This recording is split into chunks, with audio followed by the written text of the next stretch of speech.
वअस्हाबिका या हबीब अल्लाह तबारक व तआला की हम्द व सना हजूर मालिक कौसर महबूब दिलबर अहमद मुज्तबा जनाब मुहम्मद मुस्तफ़ा सल्लल्लाहु अलैहि वालिहि वसल्लम के दरबार गोहरबार में हदिया दुरूद व सलाम अर्ज़ करने के बाद आज रमज़ानुल मुबारक की 3 तारीख़ है। आज के इस पुरनूर लम्हात के अंदर हम आज बात करेंगे रोज़े के जिस्मानी फ़वाइद। अल्लाह ताला से दुआ है अल्लाह ताला हक़ बोलकर अमल की तौफ़ीक़ अता फ़रमाए।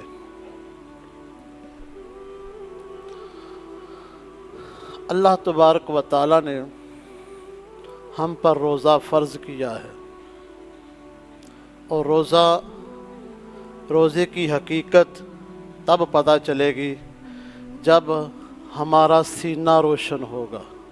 जब हमारा सीना रोशन होगा, अल्लाह ताला ने सीने में नूर रखा होगा तो रोज़े की समझ आ जाएगी। कोई बंदा किसी को कहे कि दूध देखकर कहे कि इसमें घी है, कोई ज़ाहरी आँख से पता नहीं चलेगा कि इसमें घी है, लेकिन जिसने प्रैक्टिकली तौर पर अमल किया है उसे पता है दिखने में तो ये दूध नज़र आ रहा है लेकिन इसमें घी है। घी हासिल करने के लिए कुछ ना कुछ मेहनत करनी पड़ती है। दूध को उबालना पड़ता है, उबालने के बाद इसको जाग लगानी पड़ती है, फिर इसको दड़कना पड़ता है, फिर मक्खन निकलता है, फिर गर्म करेंगे तो गर्म करने के बाद घी निकल आएगा। इसी तरह ही कोई भी अल्लाह रब्बुल इज़्ज़त का फरमान है तो इसमें बेशुमार हिकमतें होती हैं। यहाँ तो बंदे का सीना रोशन हो, तो यहाँ सीना जिसका रोशन हो उसके पास बैठेंगे तो फिर जाके पता चलेगा कि रोज़े की हिकमतें क्या हैं, रोज़े की फ़जीलत क्या है, रोज़े के जिस्मानी फ़वाइद क्या हैं, रोज़े के रूहानी फ़वाइद क्या हैं। ये जाके उस वक़्त पता चलेगा जब हम इस पर गौर करेंगे। अल्लाह तबारक व ताला ने इंसान को 2 चीज़ों का मुरक्कब बनाया है, एक इंसान जिस्म और दूसरा रूह। अगर रूह जिस्म में ना हो तो फिर भी इंसान मय्यत कहलाता है। अगर बंदे के अंदर रूह हो जिस्म ना हो तो ये इंसान कहलवाने का हकदार नहीं रहता। रूह की ग़ज़ा अल्लाह ने रखी है इबादत, लेकिन जिस्म की ग़ज़ा रखी है कि मादी चीज़ें जितनी भी अल्लाह ने इंसान के लिए पैदा फरमाई हैं। अब इंसान अगर जिस्म को ताकतवर करेगा तो रूह कमज़ोर हो जाएगी, अगर रूह को ताकतवर करेगा तो जिस्म कमज़ोर हो जाएगा। आखिर रोज़ा एक ऐसी इबादत है जिसकी वजह से अल्लाह तबारक व ताला इतना करम फरमाते हैं, बंदे की रूह भी ताकतवर हो जाती है और बंदे का जिस्म भी ताकतवर हो जाता है। यह बड़ी बेहतरीन इबादत है जिससे रूह को भी फ़ायदा मिलता है और जिस्म को भी फ़ायदा मिलता है। कोई भी इबादत है उसके अंदर अल्लाह तबारक व ताला के फ़ज़ल और तौफ़ीक़ से बंदे की रूह को परवान मिलती है। जितनी जितनी अल्लाह के अहकामात को मानता जाता है अल्लाह ताला उसके सीने को रोशन करता जाता है और उस बंदे का दर्जा बुलंद होता जाता है। अब देखिए हम विलायत की बात करते हैं तो विलायत का दर्जा हमने देखा तो नहीं। कौन सा बंदा जो कहता है कि हमने ये दर्जे सामने नज़र आ रहे हैं, ऐसी तो कोई बात नहीं। लेकिन वो जितना जितना काम करता जाता है, जितनी जितनी इखलास के साथ मेहनत करता जाता है, अल्लाह को राज़ी करने की कोशिश करता है, अल्लाह उसकी रूह को ताकत दे देते हैं। इतनी रूह में मकबूलियत आ जाती है अल्लाह के यहाँ, फिर वो चलता है तो चलने की ताकत रब की होती है, देखता है तो देखने की ताकत रब की होती है, बोलता है तो बोलने की ताकत रब की होती है, क्योंकि उसने अल्लाह के हुक्मों को मानना। रोज़ा एक ऐसी इबादत है जिससे बंदे की रूह को भी ताकत मिलती है और बंदे के जिस्म को भी ताकत मिलती है। बंदा भूखा रहता है तो ताकत कैसे हो गई, सोचने की बात है ना। बंदा भूखा है, ताकत कैसे हो गई। इसके मुतल्लिक़ हज़रत हारून रशीद रहमतुल्लाहि ताला अलैह के वक़्त के बादशाह गुज़रे हैं। इनके दरबार में एक डॉक्टर था, بہت ہی پڑھا لکھا، لیکن ہے عیسائی تھا، ساتھ وہ عالم دین بھی تھا۔ ایک دن اس نے ہارون رشید سے کہا کہ بتائے بھائی، آپ کے پاس بے شمار محمد صلی اللہ علیہ وسلم کے غلام موجود رہتے ہیں، مجھے بتاؤ قرآن کے اندر کون سی طب ہے، قرآن کے اندر کون سا ایسا طب کا اصول ہے، کوئی فارمولہ ہے؟ انہوں نے فوری طور حضرت علی بن حسین رحمۃ اللہ تعالی اس وقت کے بہت بڑے عالم دین تھے، ان سے کہا کہ بھائی آپ بتائیے قرآن کے اندر کوئی طب کا اصول ہے؟ انہوں نے کہا ہاں، تو کہتا ہے کہ قرآن کے اندر طب کا اصول؟ اللہ تعالیٰ نے تو قرآن کی ایک آیت کا صرف ایک جز جو ہوتا ہے نا، اللہ تبارک و تعالیٰ نے اس میں ہی سارا اصول بیان فرما دیا ہے۔ وہ کہنے لگا کیا؟ فرمایا وہ اللہ تعالیٰ فرماتے ہیں کلو وشربو ولا تسرفو، کھاؤ پیو لیکن اسراف نہ کرو۔ اسراف کا مطلب ہوتا ہے اوور ایٹنگ، اوور ایٹنگ کا مطلب ہوتا ہے زیادہ کھا لینا، اتنا فل ہو جانا، پیٹ بھر جانا، پیٹ اتنا بھر جانا کہ انسان سے چلا بھی نہ جائے۔ اللہ تبارک و تعالیٰ نے فرمایا کھاؤ پیو لیکن اسراف نہ کرو، اوور ایٹنگ نہ کرو کہ انسان اتنا کھا لے کہ انسان سے چلا بھی نہ جائے۔ ایسا کرے گا تو وہ تباہی اور بربادی ہو جائے گی۔ اس کے متعلق تمام حکماء، تمام اتباع، تمام طبیب، ڈاکٹر، میڈیکل جتنے بھی ڈاکٹر وہ سب کہیں گے بھائی کھانے پینے کا نظام اپنا درست کر لو۔ میں نے خود ایک دن کال کی لاہور عثمان پبلیکیشنز کے اوپر، میں نے کہا بھائی حکیم جو صابر ملتانی رحمۃ اللہ تعالیٰ علیہ ہیں، بڑے اچھے مفرد آداب پہ بات کرتے ہیں، ان کا کوئی اصول والی کوئی کتاب مجھے بتا دیجیے تاکہ میں اس کا مطالعہ کروں۔ وہ مجھے آگے سے کہنے لگے کہ قاری صاحب آپ کس طرح کی بات کر رہے ہیں، حکیم صابر ملتانی رحمۃ اللہ تعالیٰ علیہ نے کوئی ایسی کتاب نہیں لکھی جو بندے کو ڈائریکٹ فائدہ دیتی ہو جس طرح انسان چاہتا ہے۔ ان کا تو ایک اصول تھا، وہ تو اللہ کے خاص بندے تھے، بڑے نیک بندے تھے، ان کا ایک اصول تھا۔ کیا اصول تھا؟ اصول یہ تھا وہ بندوں کو بس یہی کہتے تھے کہ بھائی اپنے کھانے پینے کا معاملہ درست کر لو، اللہ تجھے ویسی بیماریوں سے شفا دے دے گا۔ یعنی کہ وہ یہ نہیں کرتے تھے کہ یہ دوائی دو تو پھر ہی انسان ٹھیک ہوتا ہے، وہ دوائی کے بغیر ہی علاج کر دیتے تھے، بندے کو فائدہ ہو جاتا تھا۔ باقی جتنے بھی لوگوں نے کلیات صابر لکھی ہے، فلاں کتاب لکھی ہے، فلاں کتاب لکھی ہے، یہ سب نے ان کے قانون کے مطابق اپنی طرف سے لکھ کر ان کی طرف منسوب کی ہے۔ اسی طرح نبی کریم صلی اللہ علیہ وآلہ وسلم نے سب کچھ سکھا دیا۔ اللہ نے قرآن کے اندر صاف فرما دیا کلو وشربو ولا تسرفو، کھاؤ پیو لیکن اسراف نہ کرو۔ روزے کے اندر بندہ کھاتا پیتا ہے لیکن اتنا اوور ایکٹنگ نہیں کرتا، بندہ اوور نہیں کھاتا کہ بندہ کھا کھا کے بیمار ہو جائے۔ ایسا کبھی نہیں ہوا کہ بندے کا روزہ رکھنے کی وجہ سے بندہ پیڑ خراب ہو گیا ہو، روزہ رکھنے کی وجہ سے بندے کے پٹھے کمزور ہو چکے ہوں۔ جب اس نے سنا، اس نے کہا ہاں یہ تو بات میں مانتا ہوں۔ عیسائی کہنے لگا یہ بات میں مان چکا ہوں کہ میں بڑا ڈاکٹر اور طبیب ہوں، بے شمار حکماء مجھ سے سیکھتے ہیں طب، لیکن میں مان چکا ہوں اللہ نے قرآن کے اندر جو فرمایا ہے نا ولا تسرفو، سارے طب کے اصول قرآن کے اندر ایک آیت کی جز کے اندر اللہ نے بیان کے فرما دی ہیں۔ ساتھ اس نے کہا کہ اچھا یہ تو ہو گیا قرآن، لیکن آپ کے نبی علیہ السلام نے بھی کوئی فرمایا؟ کہنے لگے ہاں ہمارے نبی علیہ السلام نے ارشاد فرمایا ہے کہ تمام بیماریوں کی جڑ جو ہے نا یہ میدا ہے، تمام بیماریوں کی جڑ جو ہے میدا ہے، اور اس کو پھول بھرنا سب سے برا عمل ہے۔ حضرت عمر فاروق رضی اللہ تعالیٰ عنہ کا قول سن لے، وہ بھی اس بات سے منع کرتے ہیں کہ پیٹ بھر کے کھانا کھانے سے۔ حضرت سیدنا صدیق اکبر کا قول سنیے، وہ بھی منع فرماتے ہیں۔ حضرت عثمان غنی بھی منع فرماتے ہیں، حضرت علی بھی منع فرماتے ہیں۔ حضرت امام اعظم ابو حنیفہ کا قول سنیے، وہ بھی منع فرماتے ہیں۔ حضرت خلیفہ ہارون رشید وہ بھی منع فرماتے ہیں۔ آج کے ہر ڈاکٹر، لوگ کہتے ہیں کہ میں جناب بیمار ہوں، میں پوچھتا ہوں تو بھوکا رہنے کی وجہ سے بیمار ہے؟ وہ کہے گا نہیں، میں تو ڈاکٹر کے پاس گیا، ڈاکٹر نے میری شوگر چیک کی، اس نے کہا تیرے اندر میٹھا زیادہ ہو گیا، تو میں نے میٹھا زیادہ کھایا تھا جس کی وجہ سے یہ میری شوگر بڑھ گئی۔ میں دل کی بیماری والوں سے پوچھتا ہوں، وہ کہتا ہے کہ ڈاکٹر کہتے ہیں کہ تو چکنائی زیادہ استعمال کر لی جس کی وجہ سے تیرے سسٹم خراب ہو گیا۔ اب معدے کے السر والے سے پوچھتا ہوں تو وہ کہتا ہے کہ میں چٹپٹی اور مسالے والی اور مرچی والی چیزیں زیادہ استعمال کرتا ہوں، اس لیے میرے معدے میں پرابلم آ گئی۔ کولیسٹرول والے سے پوچھو وہ بھی کہتا ہے، جس سے بھی پوچھو گے وہ کہے گا میں نے زیادہ کھا لیا اس لیے۔ اب تو کیا کر رہا ہے؟ وہ کہتا ہے میں کم کر رہا ہوں، میں کم کر رہا ہوں۔ کسی بلڈ پریشر والے سے پوچھو وہ کہتا ہے میں نمک زیادہ کھاتا تھا، اب میں نے نمک کم کر لیا۔ پتہ چلا کہ جتنی بھی بیماریاں آ رہی ہیں زیادہ کھانے کی وجہ سے آ رہی ہیں، کم کھانے کی وجہ سے تو کوئی بیماری آ ہی نہیں رہی۔ نبی کریم صلی اللہ علیہ وآلہ وسلم کے دور کے اندر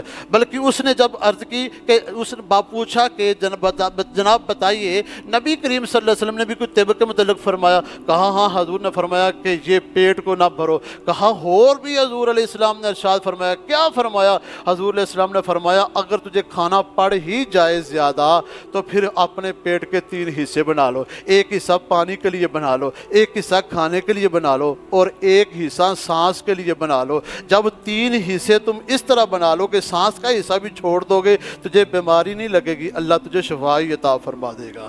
یہ حضور علیہ السلام کا طریقہ مبارک ہے اور یہ طب بھی ہے، اس سے ہمیں فائدہ ہوتا ہے۔ روزے کے اندر یہ چیزیں پائی جاتی ہیں کہ انسان کہتا ہے کہ قاری صاحب آج میں نے روزہ افطار کیا، میں نے تو پانی ہی زیادہ پی لیا، یعنی کہ زیادہ کھایا نہیں گیا، پانی پیا۔ تھوڑے دیر کے بعد بندے کو پیشاب آیا اور پیشاب آنے کے بعد وہ سارا نکل گیا، انسان کی طبیعت فریش ہو گئی۔ اسی طرح بندے کا کھانے کو سحری کے وقت پوچھے قاری صاحب سحری کے وقت اتنا کھانے کو دل نہیں کیا، بس ایک روٹی بس میں نے کھائی ہے، سارا دن ایسے ہی گزر گیا، مجھے پھر بھی روزہ لگا نہیں۔ میں پوچھتا ہوں کیوں؟ تو نے تھوڑا کھایا، تجھے بیماری بھی نہیں لگے گی، اللہ تجھے شفا بھی عطا فرما دے گا۔ یہ روزے کے جسمانی فوائد ہیں۔ بلکہ نبی کریم صلی اللہ علیہ وآلہ وسلم کی بارگاہ میں ایک حکیم چلا گیا مدینہ شریف کے اندر، مختلف روایات ہیں اور مختلف طریقوں سے روایت بیان کی گئی ہے۔ حضور علیہ السلام کی بارگاہ میں چلا گیا، یا رسول اللہ میں نے تو سوچا تھا کہ مدینہ کے کافی لوگ ہیں، حضور کے غلام ہیں، میں نے کہا جا کے وہاں پہ کوئی دوا خانہ کھول دیتا ہوں، کوئی میڈیکل سٹور بنا لیتا ہوں، کوئی ہسپتال بنا لیتا ہوں، کوئی میں اپنا وہاں پہ حکیم گیری شروع کرتا ہوں۔ میں نے کافی عرصہ گزار لیا لیکن ابھی تک آپ کا کوئی صحابی بیمار ہی نہیں ہوا۔ نبی علیہ السلام نے فرمایا میرے صحابی بیمار نہیں ہوتے۔ یا رسول اللہ اس کی وجہ کیا ہے؟ حضور علیہ السلام فرماتے ہیں جب ان کو بھوک لگتی ہے تو پھر کھانا کھاتے ہیں، ابھی کچھ حصہ پیٹ کا خالی ہوتا ہے، یہ کھانا چھوڑ دیتے ہیں۔ وہ جو بندہ ایسا عمل کرتا ہے اللہ اس کو شفا یاب ہی رکھتا ہوتا ہے۔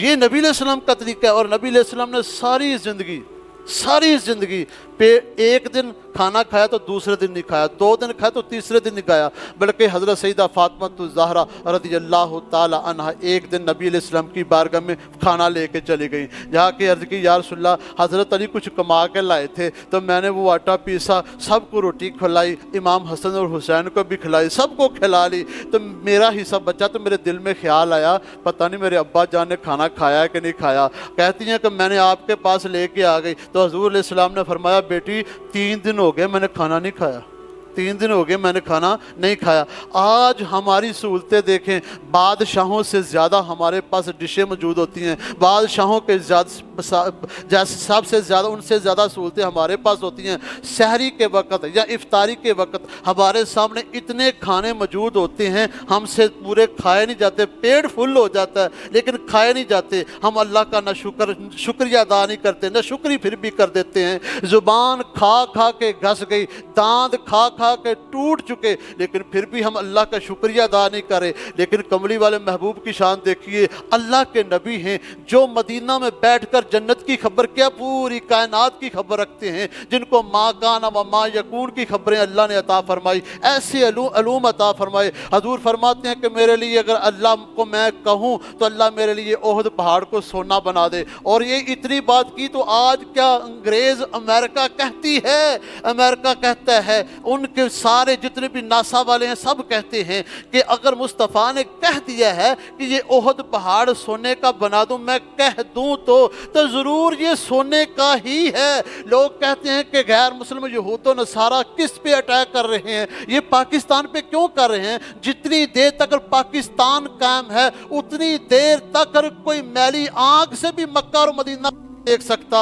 अल्लाह ताला ने पाकिस्तान को इतनी पावर और कला इस्लाम का बना दिया है। इस्लाम पाकिस्तान को जब तक ये मौजूद है, वो चाहते हैं कि पहले पाकिस्तान को गिराया जाए, फिर उसके बाद सऊदी अरब का रुख किया जाए। और वो जो ओहद पहाड़ है, ये सारा सोने का सोना है, क्योंकि मुस्तफ़ा जंद रहमत ने कह दिया कि ये सोने का बन सकता है, तो है ही सोने का।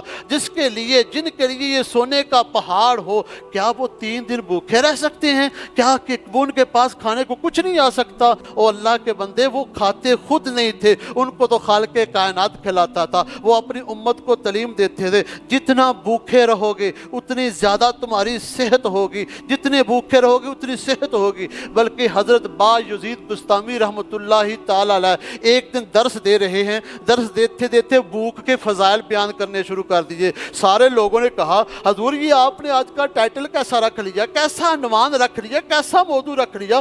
भूख के भी कोई फ़ज़ाइल होते हैं, खाने के फ़ज़ाइल सुने हैं, अंगूर के फ़ज़ाइल सुने हैं, सेब के फ़ज़ाइल सुने हैं, हमने ये नहीं सुना कि भूख के भी फ़ज़ाइल होते हैं। आप फरमाने लगे, हाँ भूख के भी फ़ज़ाइल हैं। अगर फ़िरऔन भूखा रहता तो खुदाई दावा ना करता, अपनी औकात में रहता। और जिस बंदे का पेट फुल भरा होता है वो अपनी औकात भूल जाता है, और जिस बंदे का पेट खाली होता है वो अपनी औकात में रहता है और अल्लाह का मुकर्रब बन जाता है। इसके भी बेशुमार फ़ज़ाइल हैं, भूख के भी बेशुमार। हम कहते हैं हम भूखे ना रहें, इस्लाम कहता है अपने अंदर भूख रखो, जितनी भूख रखोगे उतना पावरफुल ज़्यादा हो जाओगे। क्योंकि अल्लाह ताला ने 2 अलूम अता फरमाए हैं, एक है इल्म अदयान और एक है इल्म अबदान। इल्म अबदान इल्म तिब है और इल्म अदयान कुरान व हदीस है। अल्लाह के प्यारे महबूब सल्लल्लाहु अलैहि वसल्लम ने फरमाया, और सहाबा और गौस पाक रहमतुल्लाह अलैह फरमाते हैं, जिस बंदे के अंदर ये खाने की हवश है वो समझ ले उसके अंदर हवानों वाली आदत है। और जिस बंदे की हवश ये है कि मैं कम खाऊं और ज़्यादा इबादत करूं, वो भी गुमान पैदा कर ले उसके अंदर फरिश्तों की सिफत है। फरिश्ते अल्लाह की इबादत ज़्यादा करते हैं और खाते नहीं हैं। हैवान जो हैं ये इबादत तो अपने हिसाब से करते हैं लेकिन खाते रहते हैं। वो देखो समंदर की मछली, समंदर का सबसे बड़ा जानवर ब्लू व्हेल मछली है, इससे बड़ा शायद ही कोई जानवर हो। उलमा लिखते हैं और मुहक्किकीन लिखते हैं, ये मछली जो है एक दिन के अंदर पता कितना खाती है? 50 किलो। 50 किलो एक दिन की इसकी खुराक है। समझ लीजिए कि मुझसे कोई हल्का बंदा हो, उसका वज़न 50 किलो हो, तो जितना मैंने 10 साल, 20 साल, 30 साल, 40 साल, 50 साल के बाद अपना वज़न बनाना है, तो वो मछली ब्लू व्हेल जो मछली है ना, वो सिर्फ एक दिन की उसकी खुराक है, एक दिन की खुराक। और उसका जिस्म बढ़ता ही इतना है, वो कहते हैं कई टनों तो उसकी खुराक है और उसका वज़न जो बढ़ता है वो 50 किलो है। अल्लाह तबारक व तआला ने इस मछली को इस तरह का बनाया है, लेकिन इसकी खुराक देखिए, ये अपने मुंह से पानी गुजारती है। इसकी खुराक ऐसी है कि इंसान की नज़र में नहीं आती। ऐसे बैक्टीरिया हैं जो उसकी जो जिली नुमा जाली लगी होती है मुंह के अंदर, वहाँ से पानी गुजर जाता है लेकिन बैक्टीरिया अंदर आ जाते हैं। ये मछली जानवर की इतनी खुराक है। क्या हम भी यही चाहते हैं कि हम जानवर बन जाएं? हम भी यही चाहते हैं कि हम इस तरह के हैवान बन जाएं? नहीं नहीं, अल्लाह ने हमें अशरफुल मखलूकात में से बनाया, अशरफ बनाया। अल्लाह चाहते हैं मैंने तुझ पर रोज़ा फ़र्ज किया है, तुमने ये करना है कि तुमने भूखे रहकर मेरी इबादत करनी है। जब तेरा जिस्म कमज़ोर होगा ज़ारी तौर पर तेरी रूह मजबूत होगी। जब रूह मजबूत होगी तुझे तकवा मिलेगा, जब तुझे तकवा मिलेगा तुझे जन्नत भी मिलेगी, जन्नत वाला भी मिल जाएगा। और आज देखिए मुहक्किकीन कहते हैं और माहिरीन का मैंने मुताला किया है, वो कहते हैं देख लो शेर के अंदर कितनी पावर होती है ये, लेकिन शेर ऐसा जानवर है, इतनी पावर वाला जानवर है, जब ये चलता है तो इसके पास कोई इंसान हो, इंसान को आंख भर के देख लेना तो इंसान की आधी सांस तो उसको देखने पर ही निकल जाती है। बंदा खुद को बड़ा शेर कहता है, मैं बड़ा पावर हूँ, मेरे अंदर बड़ी ताकत है। हकीकत में शेर उसके सामने आ जाए उसकी ज़ुबान खुशक हो जाएगी, जिस्म के अंदर जो खून है जो शरियानों के अंदर, वो पहले ही देखते ही उसका आधा तो खुश्क हो जाएगा, पता नहीं उसके साथ क्या बनेगा। उलमा लिखते हैं कि शेर को चलते देखो, अगर करीब से देख लो तुम कहने पर मजबूर हो जाओगे कि शेर को अल्लाह ने बनाया है, इसका हक बनता था वाकई ये जंगल का शेर ही होना चाहिए था।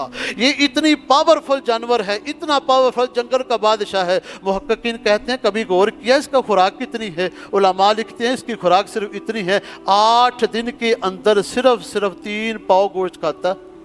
8 दिन के अंदर सिर्फ 3 पाव, और वो एक रिवायत के मुताबिक कहा जाता है कि 8 दिन के अंदर एक दफ़ा पेट भर के खा लेता है, फिर बाकी दिन जो है 7 दिन वो खामोशी से बैठा रहता है, वो भी अल्लाह की तस्बीह बयान करता है। उलमा कहते हैं कभी मगरमच्छ को देखा है कि मगरमच्छ क्या है, इतने जबड़े, उसके जबड़े में ताकत है कि इंसान के वहमो गुमान से भी बालातर है। उस एक मगरमच्छ की जो वज़न होता है उलमा लिखते हैं कि 700 किलो तक होता है, और ये इसकी उम्र 100 साल से भी ज़्यादा हो जाती है। हमारी तरह ये उम्र नहीं है कि 50 साल 40 साल पे ठुस बस हम लेट के ख़त्म हो गए, उसकी उम्र भी 100 साल से ज़्यादा है। उलमा लिखते हैं इसकी वजह ये है कि इतनी उम्र क्यों हो गई, इतनी उसके जबड़े में पावर क्यों आ गई। वो कहते हैं कि उसकी खुराक बिल्कुल थोड़ी है, उसकी खुराक बिल्कुल थोड़ी है, वो थोड़ा खाता है, जिसकी वजह से उसके जबड़ों में ताकत है। इतनी ताकत है, माहिरीन कहते हैं कि अगर शेर का पंजा भी आ जाए ना तो शेर का पंजा कट सकता है, शेर छुड़ा सकता नहीं है। अब शेर के मतलब सुनिए, शेर के अंदर कितनी पावर है। माहिरीन कहते हैं कि 21 भैंसें एक तरफ हो, शेर अकेला एक तरफ हो, लेकिन उसकी शेर की ताकत 21 भैंसों से ज़्यादा है। ये मैंने अपने बुजुर्गों से सुना, बाकायदा सुना है कि शेर की ताकत, बब्बर शेर, जवान शेर की ताकत जो होती है 21 भैंसों से भी ज़्यादा होती है।